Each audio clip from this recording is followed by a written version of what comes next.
గత ప్రభుత్వం యొక్క అనాలోచిత నిర్ణయాల మూలంగా అధ్యక్ష హౌసింగ్ ప్రోగ్రాం అంతా కూడా కొంచెం అస్తవ్యస్తంగా అయిన మాట వాస్తవం అధ్యక్ష. ఇళ్ల స్థలాల ఎంపికలో కానివ్వండి, లేఅవుట్ ప్రిపరేషన్లో కానివ్వండి, లేదు ఇళ్ల స్థలాల కేటాయింపులో కానివ్వండి, ఒక రూల్స్ కానివ్వండి, లేదా టౌన్ ప్లానింగ్ యొక్క రూల్స్ని అమలు చేయడంలో కానీ ఎక్కడొక్కడ వాటిని ఫాలో కాకుండా వాళ్ళు ఇష్టం వచ్చిన రీతిలో చేసిన మాట వాస్తవం అధ్యక్ష. వీటన్నిటి మీద కూడా రెవెన్యూ డిపార్ట్మెంట్ చెప్పినట్లు వీటన్నిటి మీద కూడా ఎంక్వైరీ చేశారని చెప్పేసి రెవెన్యూ శాఖ వారు కూడా చెప్పారు అధ్యక్ష. ఆ రిపోర్ట్ రాగానే తప్పకుండా గౌరవ సభ్యులందరూ కూడా తెలియజేస్తాం అధ్యక్ష.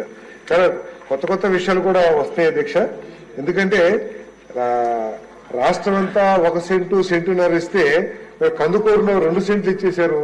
ఇది ఎక్కడ కొత్తగా మేము కూడా కొత్తగా వింటున్నాం అధ్యక్ష. ఇది గత ప్రభుత్వం అంటే వాళ్ళు ఇష్టం వచ్చినట్టు ఒక రూల్స్ కానివ్వండి, ఒక పద్ధతి కానివ్వండి లేకోకుండా వాళ్ళు ఏ విధంగా చేశారనే దానికి ఇదో ఒక పెద్ద మచ్చుతుంది అధ్యక్ష. ఎట్లా ఇచ్చారు దీని మీద తప్పకుండా ఎంక్వైరీ చేసి బాధ్యుల మీద వాళ్ళ మీద చర్యలు తీసుకుంటామని చెప్పేసి తెలియజేస్తాం అధ్యక్ష. అదేవిధంగా గృహ నిర్మాణానికి వస్తే అధ్యక్ష, చాలా ఇల్లు కేటాయింపులో కానివ్వండి చాలా గొప్పగా చెప్పారు. పేదలందరికీ ఇల్లు అని చెప్పేసి ఆనాటి ముఖ్యమంత్రి గారు చాలా గొప్పగా చెప్పి కొంతమందికి మాత్రమే తెలుగుదేశం జనసేన అంటే ప్రత్యేకంగా వాళ్ళందరికీ కూడా శాంక్షన్ అయినా ఎలిజిబిలిటీ ఉన్నా కూడా వాళ్ళందరికీ ఇల్లు రాకోకుండా చేశారు అధ్యక్ష. దాంట్లో ఎటువంటి అనుమానం లేదు. దాని మీద తప్పకుండా చర్యలు తీసుకుంటామని చెప్పేసి నేను మనవి చేస్తాను అధ్యక్ష.